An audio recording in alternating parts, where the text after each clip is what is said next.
Viewers, आज के video में हम देखने वाले हैं कक्षा 10वीं के सामाजिक विज्ञान में इतिहास के अध्याय 1 यूरोप में राष्ट्रवाद का उदय का संपूर्ण हल, जो कि आपकी निदानात्मक बुक में से किया गया है। आपकी रेमेडियल बुक जो है उसका सॉल्यूशन चैनल पर हो रहा है और पूरा ही सामाजिक विज्ञान का सॉल्यूशन हम करने वाले हैं, क्योंकि इसी में से आपके एग्जाम में क्वेश्चन आएंगे। तो शुरू करते अध्याय 1 यूरोप में राष्ट्रवाद का उदय। तो इसका जो पहला क्वेश्चन है वह है सही विकल्प चुनकर लिखिए। इसका पहला प्रश्न है विश्वकोश नामक ग्रंथ की रचना किसने की?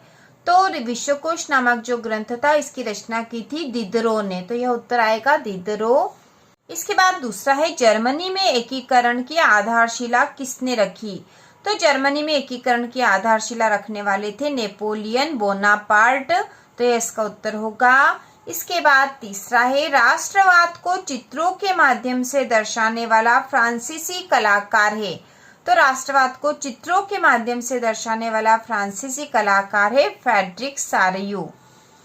इसके बाद अगला क्वेश्चन है आंखों पर पट्टी बंधे हुए और तराजू लिए हुए महिला किस बात का प्रतीक है? तो यह प्रतीक है न्याय का। इसके बाद प्रश्न नंबर जो दूसरा है रिक्त स्थान की पूर्ति कीजिए।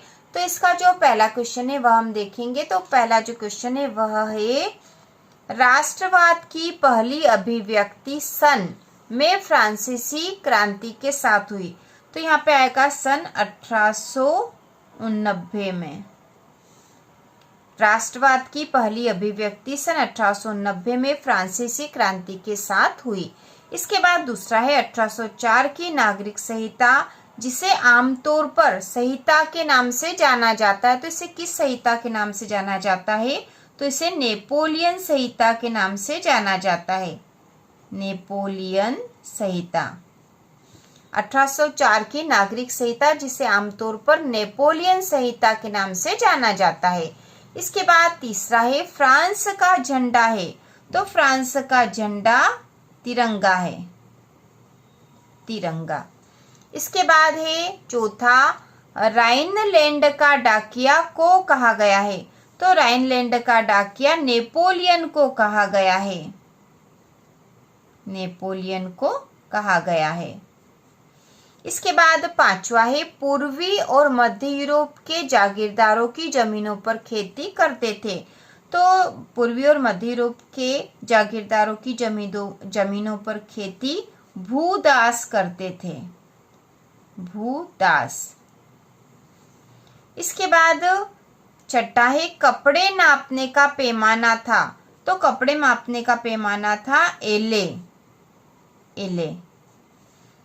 इसके बाद सातवां है वियना की संधि के बाद फ्रांस में राजवंश की स्थापित हुई, राजवंश की सत्ता स्थापित हुई। तो वियना की संधि के बाद फ्रांस में बुर्बो राजवंश की सत्ता स्थापित हुई। इसके बाद आठवां है उदारवादी राष्ट्रवादी मुख्यतः की आजादी चाहते थे। तो उदारवादी राष्ट्रवादी मुख्यतः प्रेस की आजादी चाहते थे, प्रेस की आजादी चाहते थे। इसके बाद नौवां है यंग इटली की स्थापना ने की। तो यंग इटली जो है उसकी स्थापना की थी मैस्सीने ने, मैस्सीने। इसके बाद 10वां है फ्रांस की दूसरी क्रांति में हुई। तो फ्रांस की दूसरी क्रांति 1830 में हुई, 1830 में। इसके बाद अगला जो 11वां है जर्मन संघ का सबसे बड़ा क्षेत्र था। तो जर्मन संघ का सबसे बड़ा क्षेत्र था प्रशा। अगला जो 12वां है फ्रैंकफर्ट संसद का आयोजन में हुआ। तो इसका आयोजन चर्च में हुआ था। तो यहाँ पे चर्च उत्तर आएगा। इस प्रकार से रिक्त स्थान भरे जाएंगे। इसके बाद अगला प्रश्न नंबर 3 है सत्य असत्य बताइए। इसमें पहला है वियना सम्मेलन की मेजबानी ऑस्ट्रिया के चांसलर मेटरनिक ने की थी। तो यह कथन सत्य है। दूसरा है 1804 की नागरिक संहिता को आमतौर पर हिटलर की संहिता के नाम से जानते हैं। तो यह कथन असत्य है, क्योंकि इसे नेपोलियन संहिता के नाम से जाना जाता है। तीसरा है लाल टोपी तिरंगा और कलगी स्वतंत्रता और गणतंत्र के चिन्ह थे। तो यह कथन सत्य है। चौथा है उदारवादी सभी को मताधिकार के पक्ष में थे, तो यह कथन असत्य है। पांचवा है जर्मन संघ 39 भागों में विभाजित था, तो यह कथन सत्य है। छठा है पोलनेस और माजुर्का का संबंध पोलैंड से है, तो यह कथन भी सत्य है।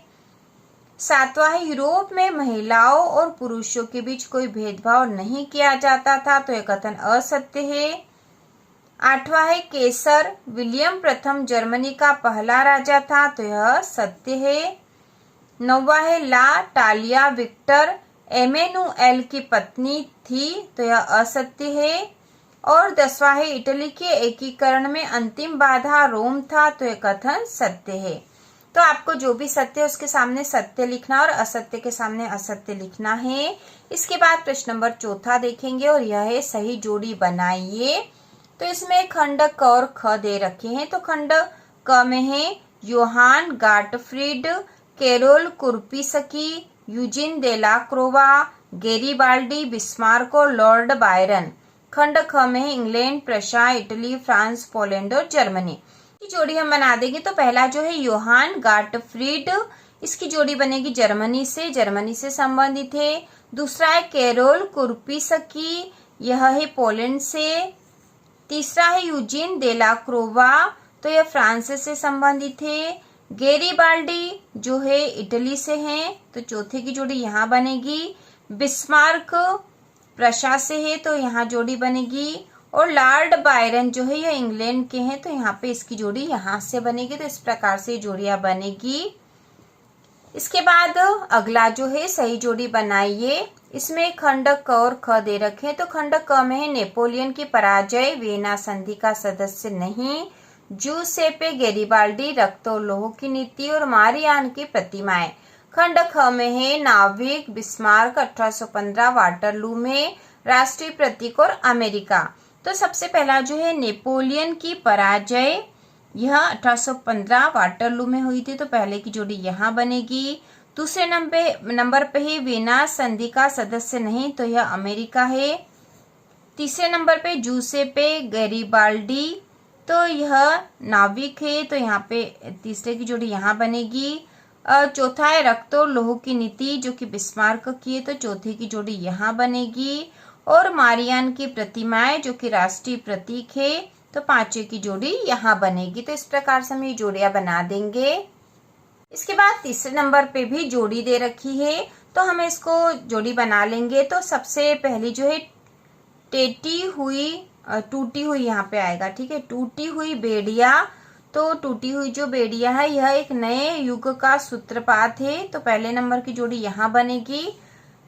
बाज छाप कवच, तो बाज छाप कवच जो है उदारवादी राष्ट्रवादियों का झंडा है, तो दूसरे की जोड़ी यहाँ बनेगी। तीसरा है बलूत पत्तियों का मुकुट, यह है शांति की चाह, तो यहाँ जोड़ी बनेगी तीसरे की। शांति की चाह से संबंधित है बलूत पत्तियों का मुकुट, इसकी जोड़ी बनेगी यहाँ शांति की चाह। चौथे नंबर पे तलवार, जो कि मुकाबले की तैयारी के प्रतीक है, तो चौथे नंबर की जोड़ी यहाँ बनेगी। पांचवा है तलवार पर लिपटी जैतून की डाली, तो तलवार पर लिपटी जैतून की डाली जो बहादुरी की प्रतीक है, तो यहाँ पांचवे की जोड़ी बनेगी। छठे नंबर पे काला लाल सुनहरा तिरंगा, जो कि जर्मन साम्राज्य की शक्ति का प्रतीक है, तो यहाँ पे छठे नंबर की जोड़ी यहाँ बनेगी। और उगते सूर्य की किरणें, यह आजादी मिलना से संबंधित है, तो सातवें नंबर की जोड़ी यहाँ बनेगी। तो इस प्रकार से जोड़ियां हम बना देंगे। इसके बाद प्रश्न नंबर जो 5वां है, एक वाक्य में उत्तर लिखिए। तो इसका जो पहला क्वेश्चन है, ऐसी सरकार या शासन व्यवस्था जिसकी सत्ता पर किसी प्रकार का अंकुश नहीं होता क्या कहलाती है? ठीक है, ऐसी सरकार या शासन व्यवस्था जिसकी सत्ता पर किसी प्रकार का कोई अंकुश नहीं होता वह निरंकुशवाद कहलाती है। निरंकुशवाद कहलाती है। इसके बाद दूसरा है न जाति से क्या आशय है? तो यह एक साझा नस्ली जनजाति या सांस्कृतिक उद्गम है जिसे समुदाय अपनी पहचान मानता है। तो न जाति से जो आशय वह हमने लिख दिया है। इसके बाद जो तीसरा है कल्पनादर्श यूटोपिया क्या है? ठीक है, यूटोपिया क्या है यह बताना है, और यूटोपिया को ही कल्पनादर्श भी कहा जाता है।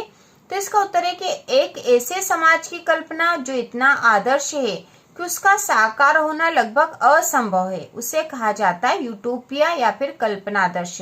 एक ऐसे समाज की कल्पना जो इतना आदर्श है कि उसका साकार होना लगभग असंभव है, मतलब उसका बनना संभव नहीं है, इसीलिए उसे कल्पनादर्श कहा जाता है। इसके बाद चौथे नंबर पे रूपक से आपका क्या आशय है। तो रूपक जो है इसका आशय है कि जब किसी अमूर्त विचार मतलब जिसको मूर्त रूप से नहीं बता सकते, जैसे कि स्वतंत्रता, मुक्ति, लालच को किसी व्यक्ति या चीज द्वारा इंगित किया जाता है तो उसे कहते हैं रूपक। जब किसी अमूर्त विचार को किसी व्यक्ति या चीज द्वारा इंगित किया जाता है तो उसे हम कहते हैं रूपक। इसके बाद 5वें नंबर पे जर्मनी का एकीकरण कब हुआ। तो यह हुआ था 1871 में। 6ठे नंबर पे है एकीकरण से पूर्व इटली कितने राज्यों में बटा हुआ था। तो यह 7 राज्यों में बटा हुआ था। एकीकरण से पूर्व इटली 7 राज्यों में बटा हुआ था। अगला प्रश्न है इटली में लाल कुर्ती दल की स्थापना किसने की। तो लाल कुर्ती दल की स्थापना इटली में गैरिबाल्डी ने की थी। इसके बाद अगला प्रश्न है जूसेपे मैस्सिनी कौन था। तो जूसेपे मैस्सिनी जो था इटली का एक महान क्रांतिकारी था। इसके बाद अगला प्रश्न 9वां है यंग इटली की स्थापना किसने की थी। तो इसका उत्तर है जूसेपे मैस्सिनी ने। यंग इटली की स्थापना जूसेपे मैस्सिनी ने की थी। 10वां क्वेश्चन है बैंक ऑफ फ्रांस की स्थापना किसने की थी। तो यह की थी नेपोलियन बोनापार्ट ने। 11वां है वियना सम्मेलन की मेजबानी किसने की थी। तो वियना सम्मेलन की मेजबानी ऑस्ट्रिया के चांसलर ड्यूक मेटरनिख ने की थी। ऑस्ट्रिया के चांसलर ड्यूक मेटरनिख। अगला 12वां क्वेश्चन है काला, लाल और सुनहरा झंडा किस देश का था। तो ये झंडा था जर्मनी का। इसके बाद अगला है इटली का एकीकरण कब हुआ। तो इटली का एकीकरण हुआ था 1861 में। तो इस प्रकार से हमने इस अध्याय के भी सारे ही प्रश्न जो कि वैकल्पिक, सत्य सत्य, जोड़ी वाले और एक वाक्य में उत्तर दीजिए वाले कर लिए हैं। इसके बाद इसके आगे के क्वेश्चन भी हम हल करेंगे।